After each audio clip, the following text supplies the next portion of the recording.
ಸಂಚಿತಂ ಕರ್ಮ ಕಿಂ? ಸಂಚಿತಂ ಕರ್ಮ ಕಿಂ? ವಾಟ್ ಈಸ್ ಸಂಚಿತ ಕರ್ಮ? ಅನಂತಕೋಟಿ ಜನ್ಮನಾಂ ಅನಂತಕೋಟಿ ಜನ್ಮನಾಂ ಬೀಜಭೂತಂ ಬೀಜಭೂತಂ ಸತ್ ಸತ್ ಯತ್ ಕರ್ಮಜಾತಂ ಯತ್ ಕರ್ಮಜಾತಂ ಪೂರ್ವಾರ್ಜಿತಂ ಪೂರ್ವಾರ್ಜಿತಂ ತಿಷ್ಠತಿ ತಿಷ್ಠತಿ ತತ್ ಸಂಚಿತಂ ತತ್ ಸಂಚಿತಂ ಜ್ಞೇಯಂ. ಜ್ಞೇಯಂ. Sanchita means accumulated.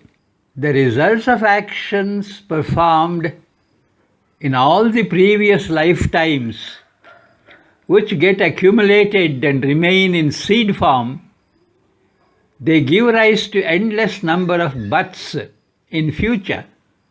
Such karmas, in their totality, are called sanchita karmas. ಸಂಚಿತ ಕರ್ಮ ಎಂದರೇನು?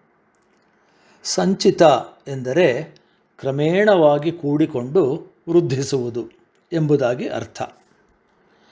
ಎಲ್ಲ ಹಿಂದಿನ ಜನ್ಮಗಳಲ್ಲಿ ಮಾಡಿದ ಕರ್ಮಗಳ ಫಲವು ಕ್ರಮೇಣವಾಗಿ ಸಂಚಯವಾಗಿ ವೃದ್ಧಿಸಿ ಬೀಜರೂಪದಲ್ಲಿ ಅಸ್ತಿತ್ವದಲ್ಲಿರುತ್ತದೆ. ಅವು ಭವಿಷ್ಯದಲ್ಲಿ ಅನಂತ ಕೋಟಿ ಜನ್ಮಗಳಿಗೆ ಕಾರಣವಾಗುತ್ತವೆ. ಹೀಗೆ ಒಟ್ಟುಗೂಡಿದ ಕರ್ಮಗಳನ್ನು ಸಂಚಿತ ಕರ್ಮಗಳು ಎಂದು ಕರೆಯಲಾಗುತ್ತದೆ.